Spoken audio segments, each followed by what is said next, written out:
Morning everybody.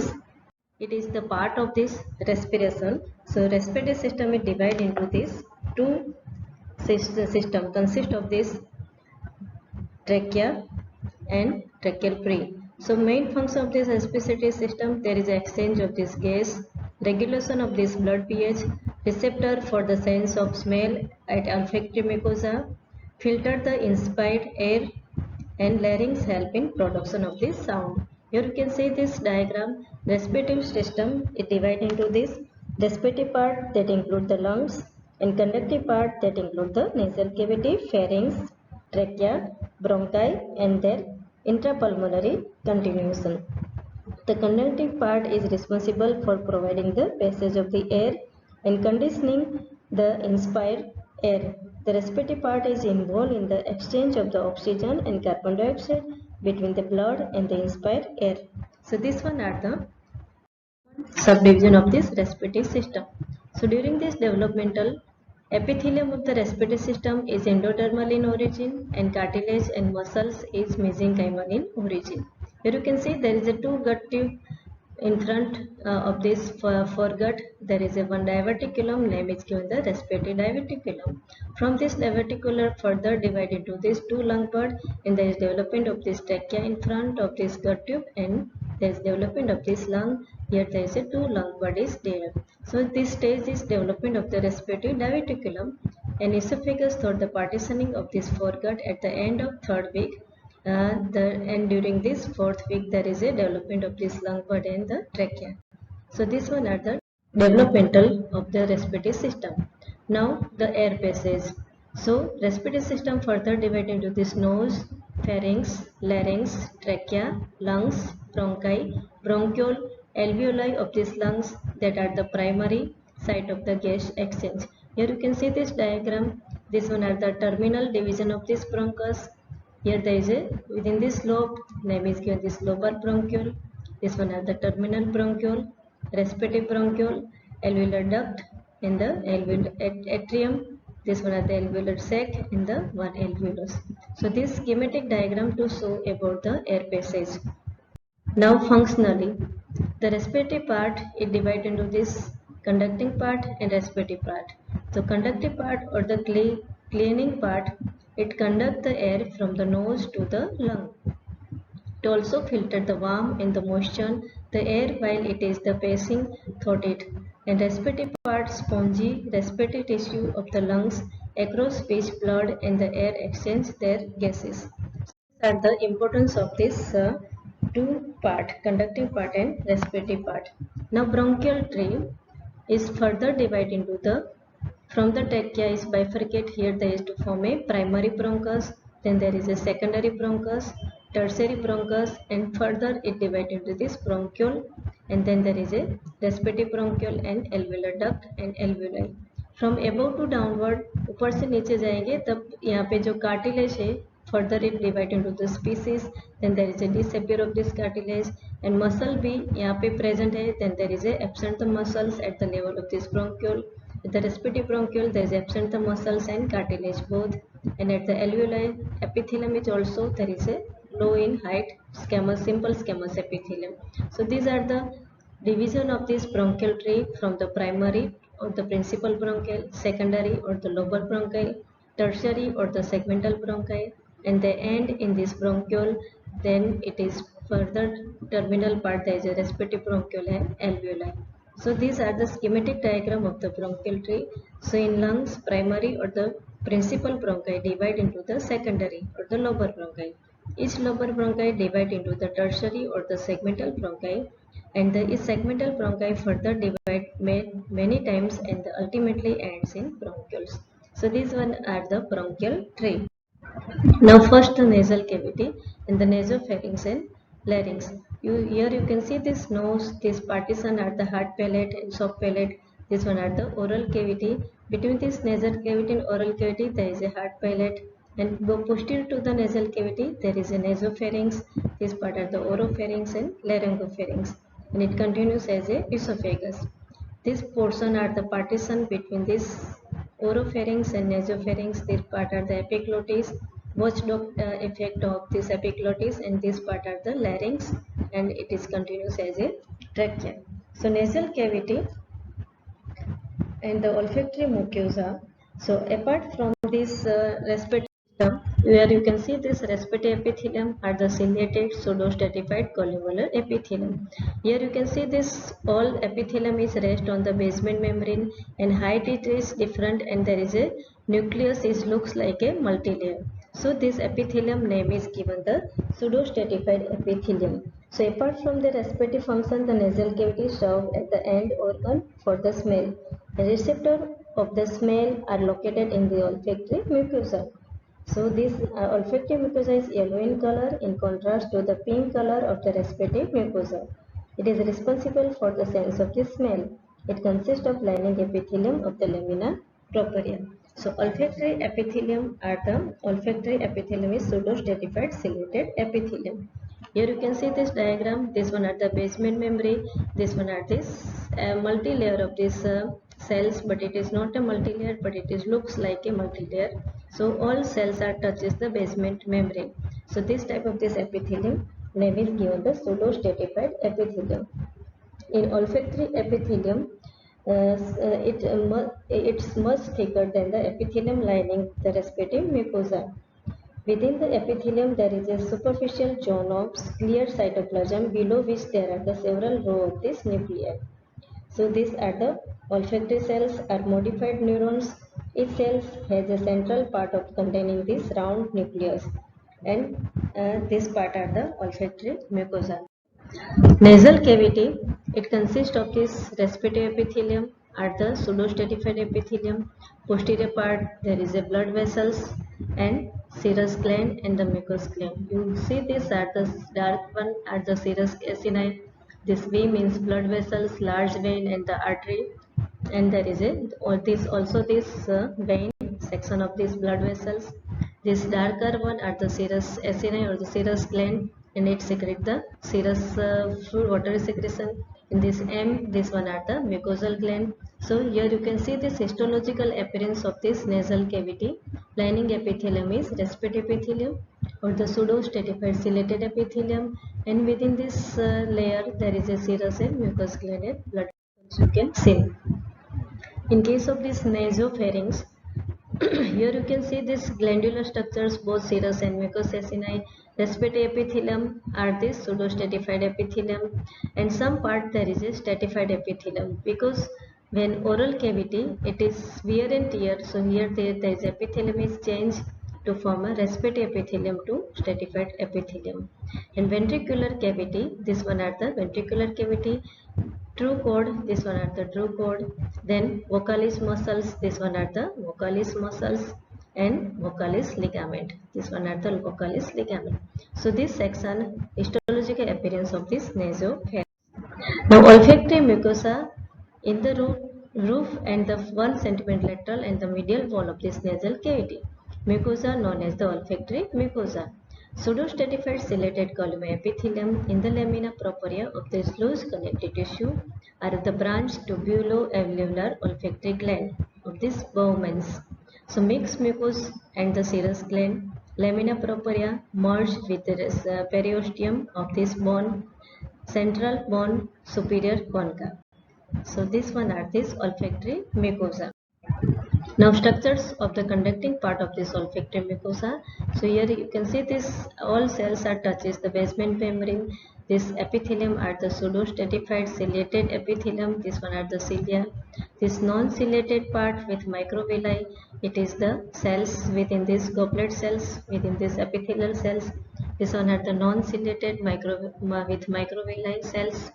These are the non-ciliated cells, and the basement membrane there is a basal cells. Here you can see this one in between this pseudostratified epithelium that is resting on the basement membrane are the basal cells, and there is a two type of this serous gland and the mucous gland and the blood vessels. So these structures are respiratory part of this nasal mucosa. So respiratory epithelium, pseudostratified columnar epithelium, olfactory gland, Bowman's gland are the branch tubuloalveolar serous gland. It secretes the lipofuscin granules in the supporting cells of the olfactory epithelium. They give the mucosa its natural yellow brown in coloration. So this one are the structures of the olfactory mucosa. When this olfactory mucosa is additional information, if there is a sustentacular cell support the olfactory cells, the nuclei are oval and lies near the free surface of the epithelium. This cell's name is given this sustentacular cells, and another basal cells lie deep in the epithelium and do not reach the laminar surface. They divide to form new olfactory cells to replace those that die. Some basal cells have supporting function. So this one are the different two type of the cells. One it is the goblet cells, pseudostratified epithelium with ciliated cells. These cells are the basal cells, and another cells are the sustentacular cells. The sustentacular cells support the olfactory cells, and the nuclei are oval and lies near the free surface of the epithelium. The free surface of each cells bear the numerous microvilli. The cytoplasm contain yellow pigment that give rise to olfactory mucosa, its yellow colors. Their supporting function, sustentacular cells may be phagocytic, and the pigment in them may represent remnant of these phagocytous olfactory cells. So this one are the olfactory mucosa. Now olfactory mucosa, here you can see this first, second, third and fourth layer of this olfactory mucosa. First one are the clear zone of the cytoplasm, second several layers of this nuclei, third one capillary, fourth one Bowman's gland, and fifth one are the nerve fibers. So epithelium is pseudostratified epithelium. Within the epithelium there is a superficial zone of this clear cytoplasm. Several layers of this nuclei in olfactory cells are modified neurons. They have the regenerative capacity. So this cell's name is given this olfactory cells are modified neurons. Each cell has a central part containing a round nucleus to process distal and proximal.